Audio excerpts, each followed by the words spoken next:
welcome to Viewpoint with Kenneth Oguzie. My name is Ken Oguzie, as you know, and it is another exciting edition. Viewpoint, as you know, is like a platform where we bring Africans in diaspora and Africans in the continent who are doing amazing stuff, in the spirit of Africanism, breaking all these boundaries and striving for excellence. People who are promoting the African continent using some of the innovative ways, and of course, telling their stories from the authentic voice. So it is an exciting day. And today I have with me a very special guest, someone has been a friend and a brother for so many years. And I think an active member of the community in diaspora, and of course in the motherland. So I'm excited. I'm really looking forward to the conversation. But without much ado, I think we'll just jump right into it. So today with me, I have Gabriel Rino. So Gabriel Rino is the president of the Nigerian DJs in the UK. Someone who is active within the entertainment industry. In the UK and of course Nigeria. He's an award winner as well. He's been celebrated. We'll talk about that as well. Of course, he's also an on-air personality, both in TV and of course in the radio. So it is my pleasure to have you here, Gabriel. Welcome. Thank you very much. Just a quick point of correction there. I think when you were a professor emeritus, you now have to. I have relegated to the space of a founder of the Nigerian DJs UK, no longer the president. So I've given that seat up to a more dynamic, charismatic individual who will carry the torchlight forward. So I've done my bit. It's been 10 years. So I think it's only right that I hand it over to a new fresh blood who can see that through. So yeah, so I'm the founder, not the president anymore. Okay. Thank you for that correction. And I think it is part of the African spirit. So basically you've done your bit and then you pass the torch forward and someone else takes it from there. But I think you still offer them ancestral support, if I might use that word. So. yeah.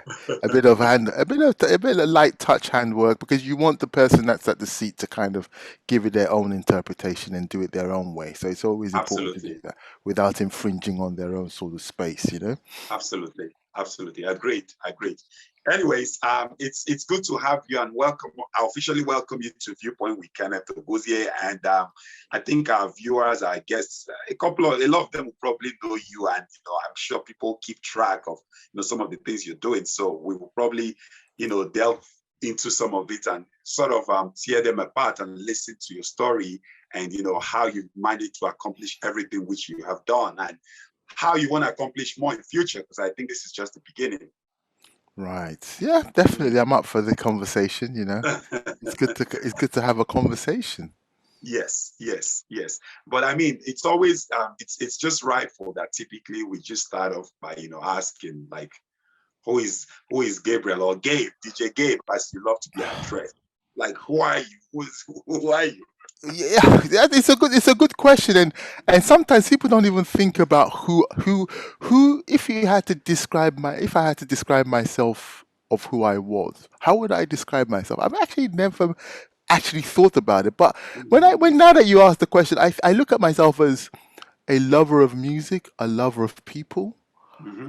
I love the finer things in life. I am an avid reader. I love a good book. I love a good movie as well.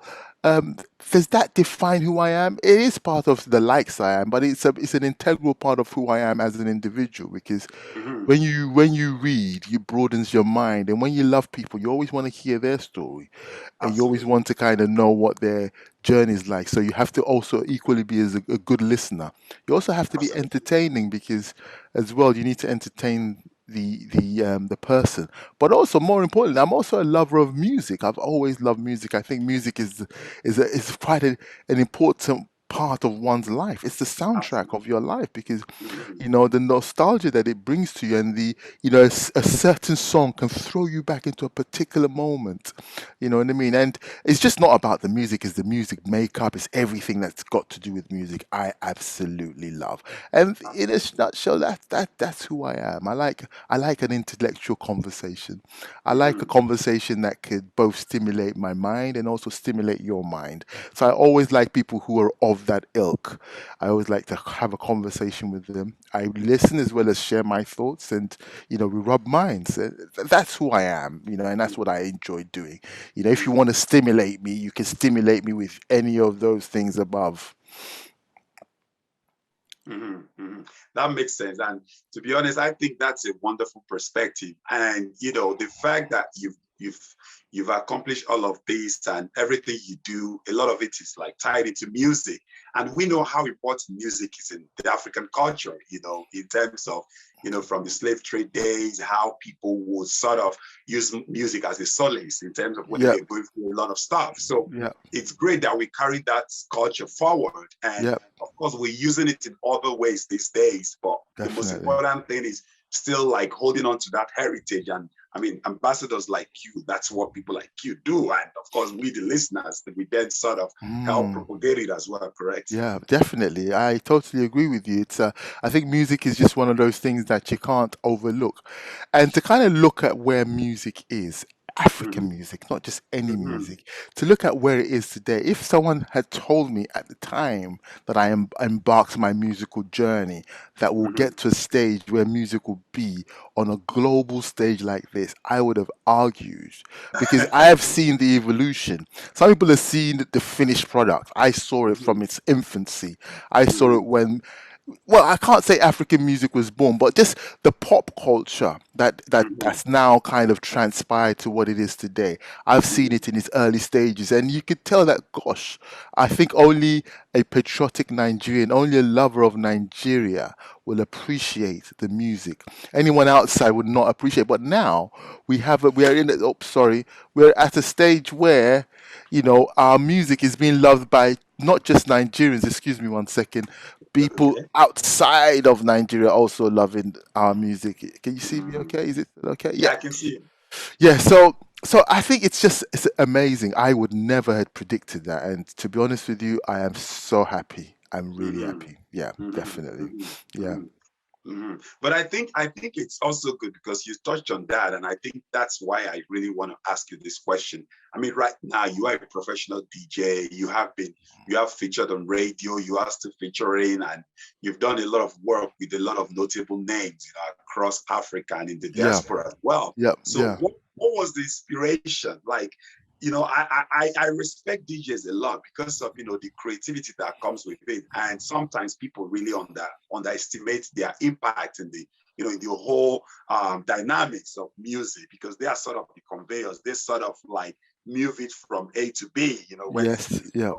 what, Yeah. what was the inspiration for you? How did you even find yourself in that space? I, I, I was an avid collector of music. I have been collecting music. On a weekly basis, I used to collect music. I bought Uh, music constantly. mm-hmm, And one day I sat down and said to myself, you know what, you have to be a bit smarter than that. You can't just be spending music. You need to, if you're going to do this as a hobby, because I thought my hobby was going to be just collecting music of every sort. So I mm-hmm, said to myself, if I am going to be a collector of music, I need to make that pay. It's either it pays me or it enables me to be able to carry on with my hobby. So I decided, okay, the only way I could do this is if I become a DJ. If I collected this music and I went away and I actually played people, mm-hmm, so that way I got paid from it and I still could carry on collecting my music. And that's when the initial thought of DJing started. I remember there used to be a place in Walworth Road called MCQ. I'll sit outside and look at the equipment because they used to sell a lot of DJ equipments then. okay. I'll look at them and they were so expensive. They were so expensive, and I would just watch, and I couldn't, couldn't buy any. Even the CD player, I couldn't buy it. So one Yeah. day I was just walking through. Me and a friend were walking through Oxford Circus, and I just walked into John Lewis, and John Lewis had this special compact thing called a whole mix that it Mm-hmm. was all encompassing into one, and it had all the thing. And my friend and it was, I remember that it was £150, and in my Okay. head it was something I could afford. Mm-hmm. And I just told my friend, I'm gonna buy this. He thought I was joking. Next minute, I pulled out my card and I bought it, and Wow. that was the beginning. I went home that day. I could not sleep, and literally, I know this sounds like, when people say I can't sleep, I can't sleep. They feel they're lying in bed and Yeah. they're just tossing and turning, and every now Yeah. and again they doze off. But literally, I did not sleep. Honestly. I was playing. I brought out my CD players. I was playing and playing. But my initial time when I started, I could not DJ to save my life. Mm-hmm. I'd reached out to many DJs trying to see if I could just kind of work under them and start. No one was paying me attention. So what I Mm-hmm. now did, I started buying books because I liked reading anyway. So I Yeah. started buying books on how to DJ properly. I still have those books now. Started even buying DVDs of how to be a turntablist. I've Mm-hmm. started going to a lot of DJ simple. I'll go all the way to Birmingham. I'll go for a DJ conference, listen to other big name DJs on a panel, talk about their journey, talk about this. And that's how I started to take shape. And that's how, Mm-hmm. how my DJing skills would take it. So I'll practice every day. Sometimes I won't eat for hours, just practicing, Wow. practicing, practicing. Wow. And that's how my journey began. And Mm-hmm. before I knew it, I started doing private gigs for friends and family, mostly friends. They'll Yeah. not pay me, they'll just pay me for transportation. Favors, And eh? you know what I mean? And I did it. I had fun. Just watching people dance was just Mm-hmm. my way of getting Mm-hmm. paid. My way of just, like, yeah, this is good. Just getting people to come up to you and say, you were good.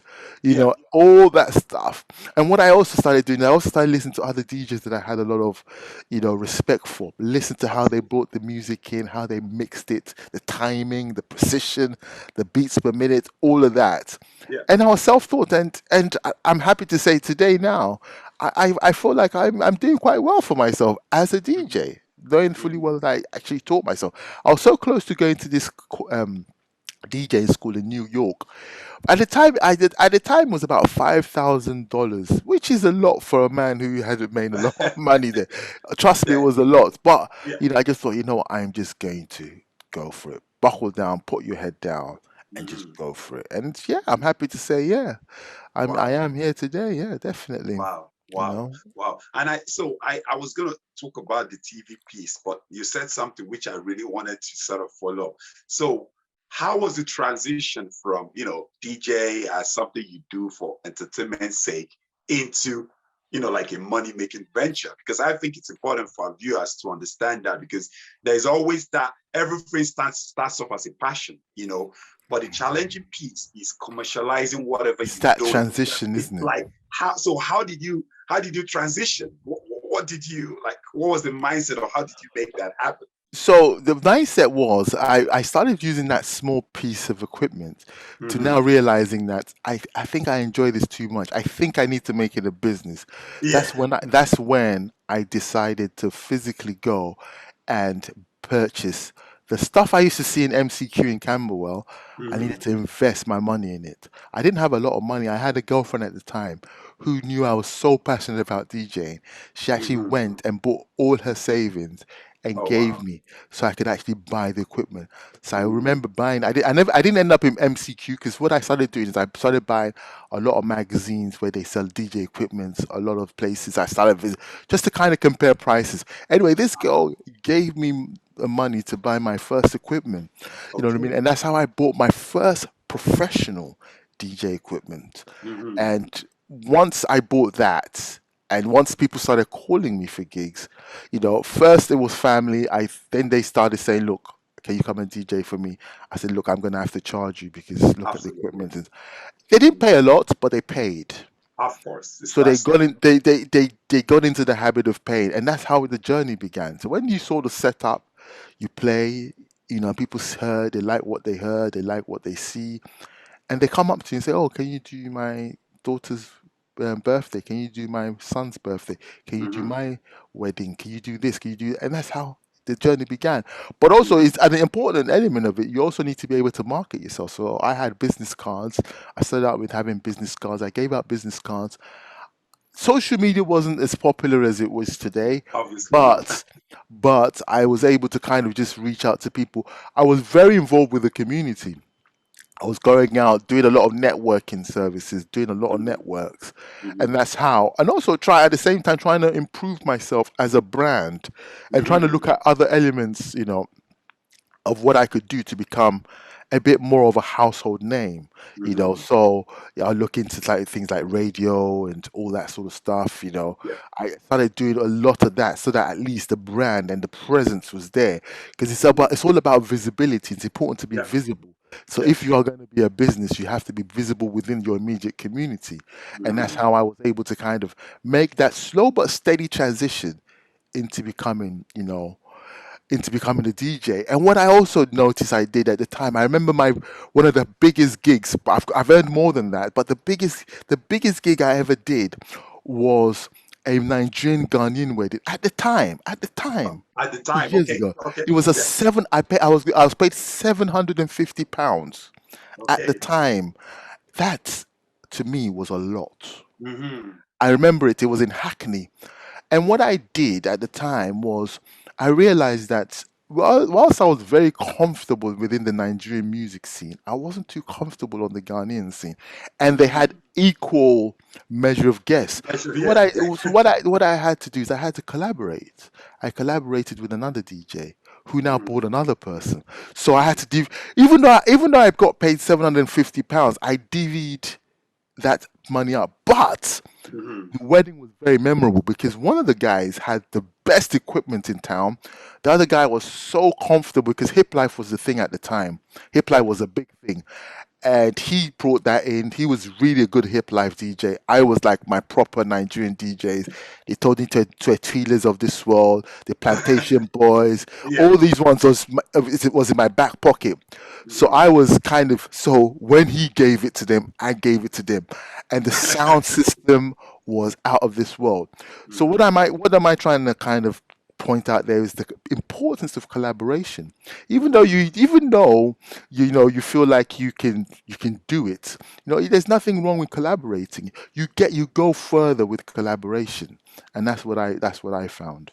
mhm, Yeah, mhm. So I definitely. mean, you touch on some great stuff there. Collaboration, for this is important information for businesses, and it's not just relevant to people in the music or entertainment industry across all sectors. It's great to collaborate and probably strengthen yourself because at the end of the day, you might have a core competence which the other person doesn't have, and vice versa. So collaboration sorts of you have best of both worlds, and you could really play in spaces that ordinarily you wouldn't play, if it was just you.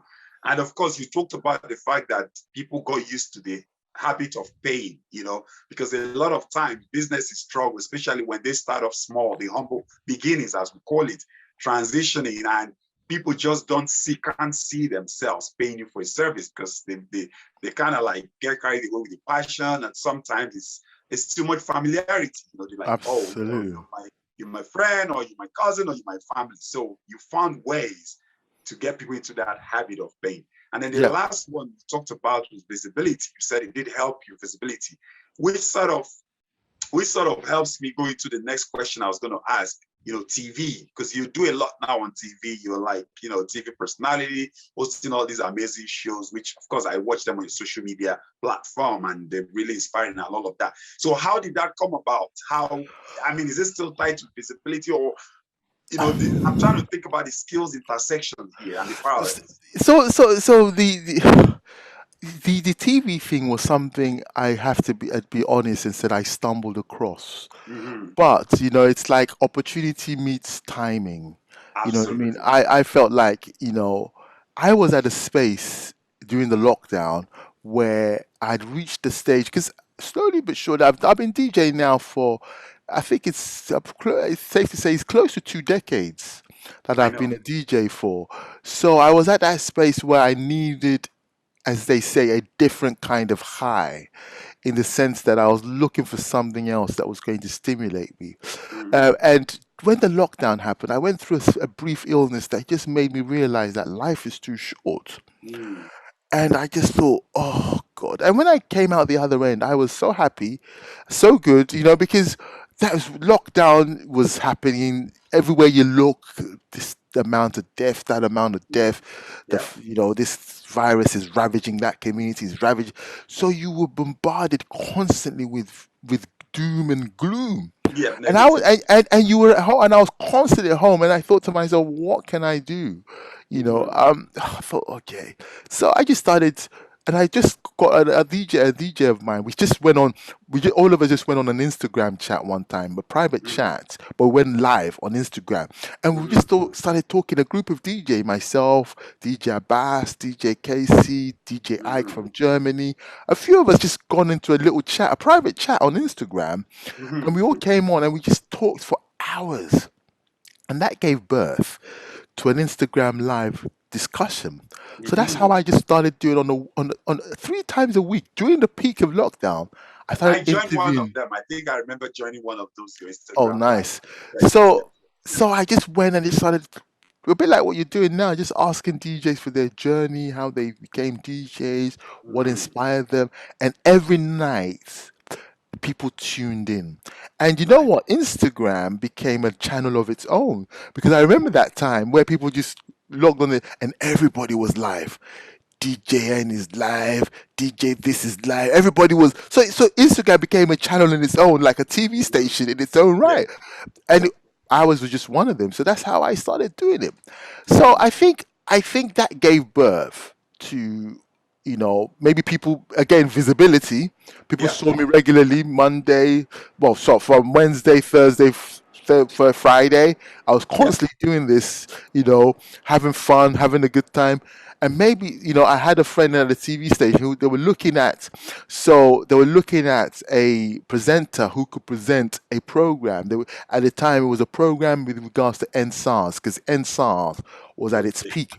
So they Hmm. wanted a Nigerian who understood the Nigerian, language, well, not necessarily language, but the Nigerian culture, Yeah. who Of could course. actually kind of talk to people and ask the right questions. And they Hmm. looked around and they thought, okay, let's get Gabriel. Yeah. I've never done TV before, I will not lie. But I think I had the skill sets, maybe from the I think interviews I so. did online, Hmm. and maybe from the radio that I did for years. All of that sort of stuff was able to prepare me for this perfect opportunity. And let's not forget, somewhere at the back of my head, I've always fancied myself as, I could do a bit of, well, not necessarily TV, but doing my own sort of hosting my own sort of documentaries and stuff. Hmm. I've always wanted to do that. I actually did a pilot program where I went to different clubs. I started interviewing people in clubs and just looking at the various clubs in and around London. But that kind of Yeah. got shelved because the person I was doing the videography with had other priorities and mine wasn't one of them, so I couldn't really Hmm. go on. So Yeah. that's how I did a pilot for that, but that was it. So Hmm. at the back of my head, something's always kind of thought to myself, you could do this, Gabriel. You could do it. But I did. When you have that imposter syndrome and you think, you really cut out for this. But when this opportunity came, I thought long and hard. I thought, do you want to do this? Do you want to put yourself out like that? But I thought, you know what? Just say yes. And I said Yeah. yes. Yeah. And I went for a little trial. I did the auto cue. I looked at the studio. I sat with them. I gave myself the best. And they said, look, if you're up for it, we'll give it a go. And I did Nice. my first one. And they say the rest was history. It was Hmm. nerve wracking.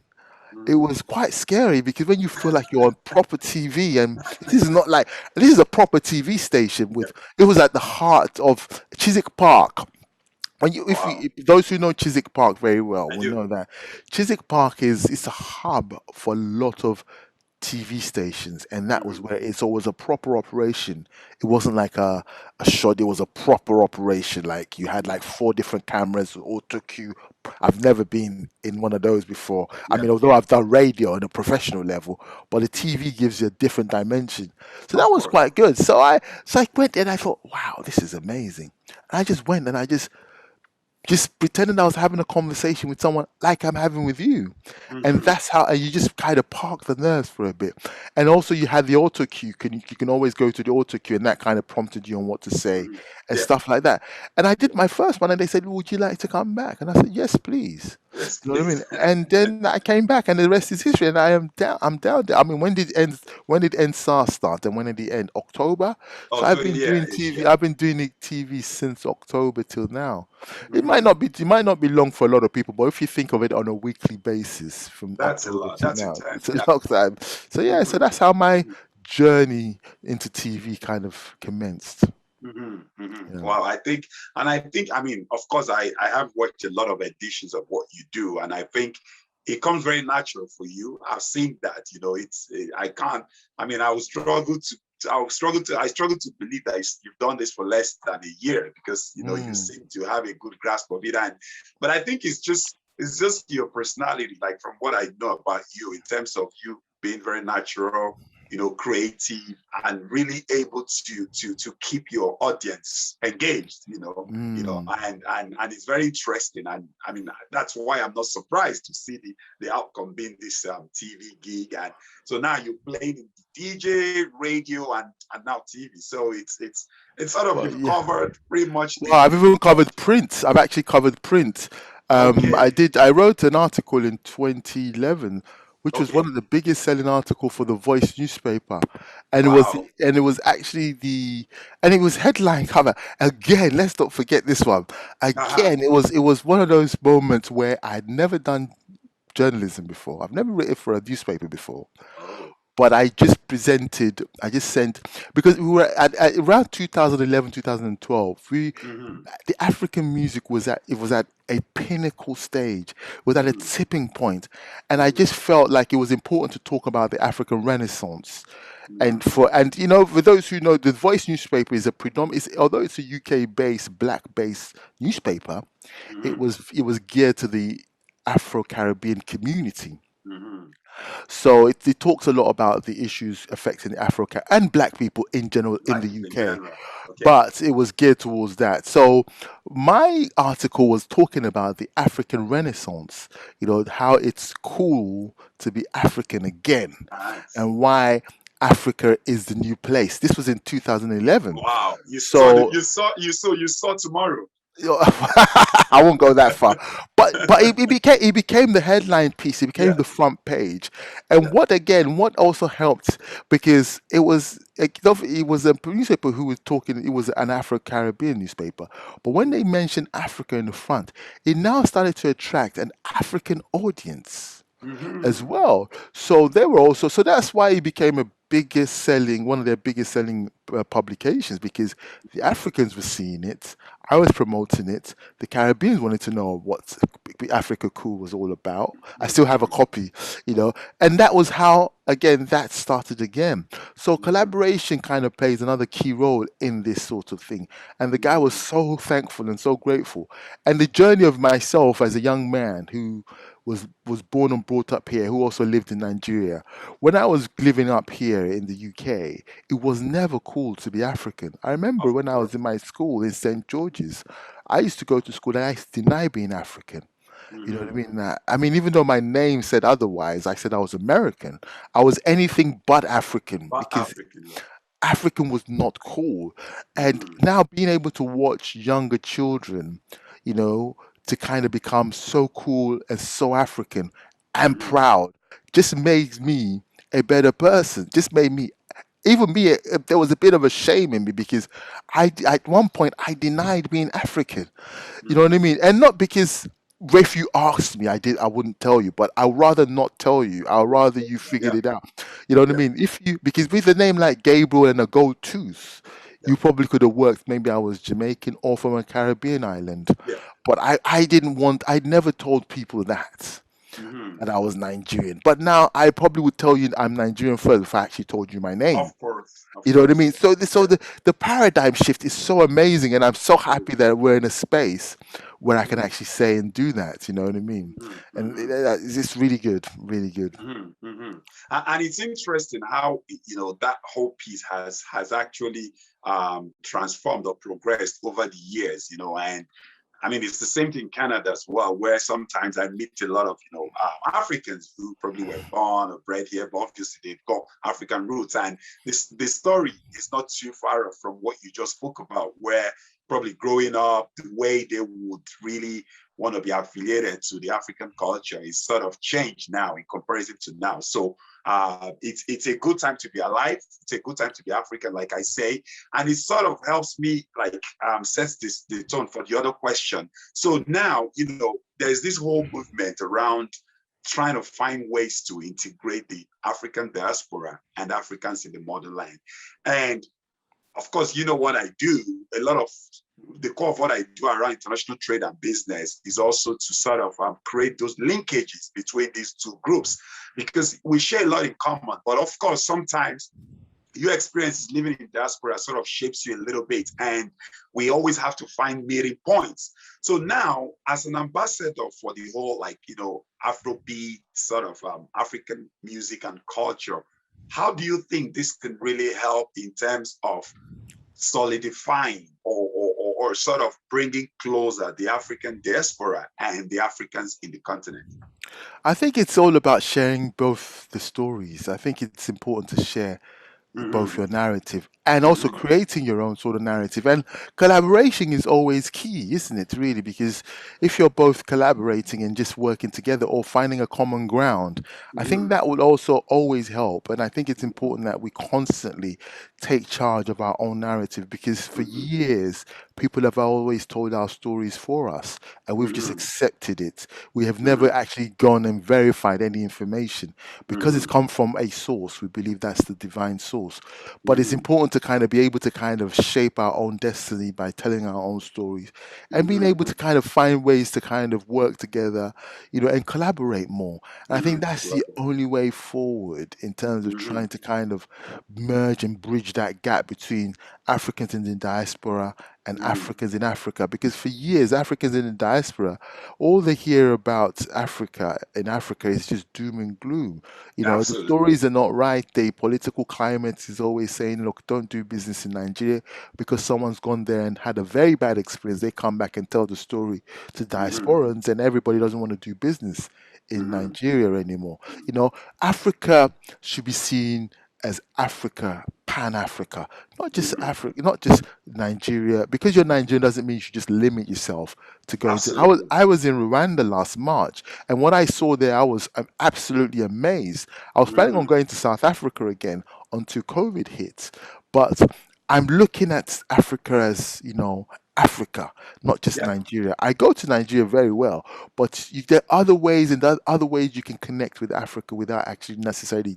It's always good to start by going to your home country and starting from there, because you've got more of a connection there. But what's stopping you to go to other countries and see what business is like? There's so much business, there's so much stuff happening in Africa that because of the news and the media and the narrative, people never get to see it and go out. So it's important that you go out and you do more stuff. And with technology, you could be doing all sorts. You know what I mean? There's things like M-Pesa. I don't know if you've heard of M-Pesa in Kenya. This mobile money. You know what I mean? Money, It was like one of these sort of things that kind of was leapfrogged into kind of becoming a thing in Kenya. Although it's technology, but Kenya played a very key role in trying to make that happen in that country, and it's kind of liberated a lot of local farmers and local businesses, and it's also liberating more and more people. So unless you don't go to Africa and see what's happening there, I'm not sure how we can always. And technology has kind of helped bridge the gap partially, Of course. because you don't necessarily have to do, all the business by physically going there. You could also link up with people, to do using technology. I agree with you, and I think there's a lot of awakening, especially for if I want to use that word, for especially the Africans in diaspora, because we need to tell our story, right? We need to, in the absence of sufficient airtime, if I use that word, someone has to find ways to create your own airtime. And I think Africans in the diaspora, we are uniquely positioned because, of course, we have access to a lot of stuff. So if I'm not talking about how amazing Rwanda is, or Kenya is, or Zimbabwe, then who's going to talk about it? So I think I agree with you. There's importance in collaboration. We should take advantage of things like technology, take advantage of the fact that the world is now a global village. So there are really no limitations. Once we get our mindsets right and we really committed to doing it, then I think we should really find ways to collaborate and really showcase the beauty of living in of Africa as a continent. I agree. I totally agree with you. I think the more we begin to do that, the more I mean, there's a lot of stuff that we can achieve, and Africa can achieve more, and there's more challenges in Africa, but it doesn't stop Africa from being Africa. You know what I mean? With everything that's going on in the world, I think it's only right that time is now. It's important that you go back, you look at your roots, you look at what businesses you can do. You know what I mean? And gone are the days where people say, when you're in Nigeria, as a Nigerian, you have to be on ground. That's the first word you have to be on ground. You cannot just be doing business from abroad. But now technology is, there's so much businesses that you can do without actually being on ground. You know what I mean? So I think it's just finding that sweet spot for yourself and just being able to but collaboration, I'll never sing enough of the praises of actually collaborating.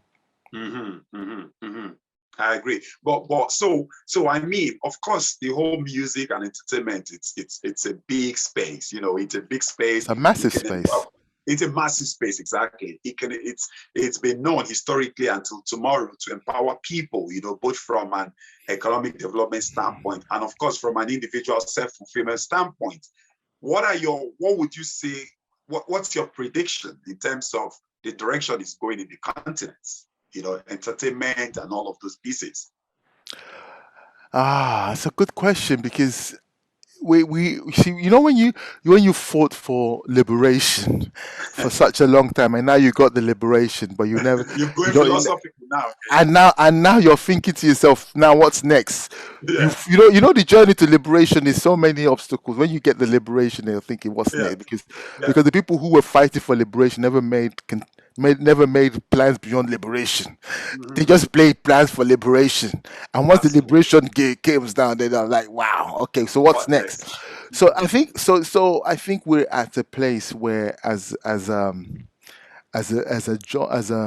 African music, we are going into mainstream.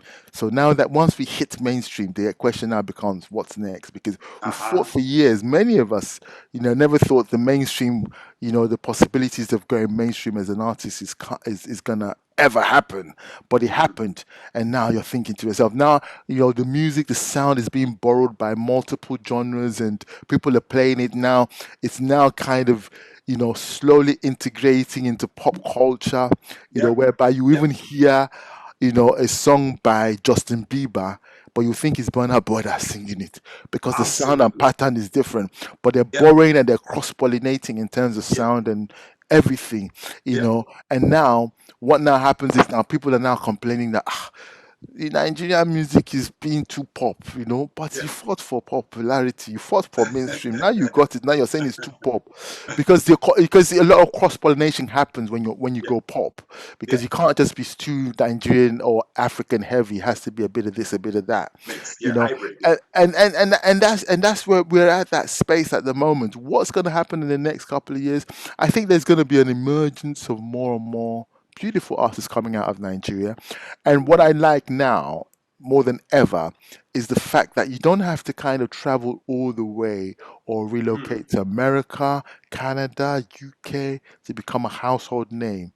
You can actually do it, from Africa, and you can become an international star. Now that never used to happen.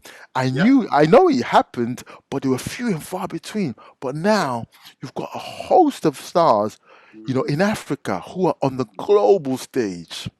And that's just a beautiful thing. And that's where I think it's such a good thing, because globalization musically, it just happens, from, through social media, advent of technology. You could just post a viral video of a song that you made in your bedroom, and the next minute someone in Australia is dancing to it. You know what I Listen mean? to it. So Absolutely. that I think that's the space we are, and we're gonna be there for a while, Hmm. and it's Hmm. gonna obviously evolve. The music is gonna evolve, and the sound is gonna evolve. And what I heard many years ago as a DJ, what I'm hearing now is completely two different things. Of course. Of Amazing course. sound, nevertheless, Yeah. but it's just Hmm. the evolution is going to carry on. So 5 years Hmm. from now, I think we're going to have new megastars from Africa. Absolutely. And it's very interesting because, I mean, growing up, there were a lot of people whom typically parents would not even let their kids go into this sort of space because it's more like there are no guarantees. Of course, like every other thing, you have to work hard. But now it has become more commercially viable. It has become a, multi-billion dollar business. Like they are so the space is so wide. You play at this highest level. There's so much space for you really. And Yep. sometimes you just need to find that niche for yourself and then gradually like grow. So I want to ask you, as like a seasoned, entertainment guru and someone who's really been in this industry for a while. Typically, we have a lot of viewers who might be watching this and who want to know, like, some of them are like DJs or like in the entertainment industry. Some of them are aspiring to go into it, but they're not really clear. What would you say will be three things you would say to them, like in terms of their journey? What would your advice? Three things you would say to them. First is hone your skills, know what know what you're good at, and make sure you hone it properly. Mm-hmm. Collaborate, and just build your brand quite importantly, and you can build your Mm-hmm. brand in many ways. Social media has actually made it so easy to have a brand nowadays. You just have to be able to kind of work on your social media. I think for me, social media is such an integral part because you can be a great thing overnight because of social media, and I think that's Mm-hmm. just and people just underestimate that. I feel like Mm-hmm. it's quite important, but it's also important to be hone your skills. It's not. I think you can't just claim that you want to be a DJ or whatever you want to be in the entertainment business without kind of constantly kind of go doing it regularly. Do it well enough so that you can do it in your sleep. I think that's quite important for me. Mm-hmm. Mm-hmm. Definitely. Yeah. Mm-hmm. Those are Mm-hmm. my I three think that things. that's wonderful advice, and I think for some of the viewers who have been listening, this is really really very important. And I think we've had a great conversation. We've really I touched think on so. many pieces, and it's always a pleasure speaking to you, both in terms of like a platform like this, and even on the personal level. So Yeah. thank you very much for Thank you. Thank you taking for time to. having me. Yeah, I appreciate Mhm. it. It's been a Mhm. interesting conversation as always.